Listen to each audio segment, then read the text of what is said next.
Ragazzi, oggi siamo qua su Castel Nuovo. Aspettate,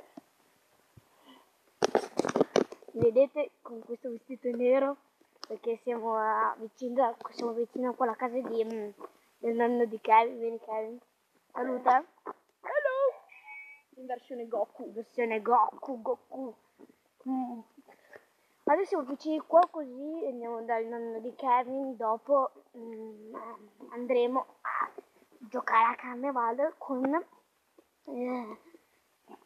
tutte quelle cose.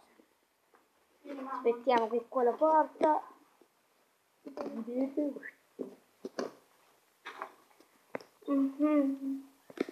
Adesso devo solo aprire la porta. Chi apre la porta? Eccoci. Sono io. E si è aperta la porta, andiamo.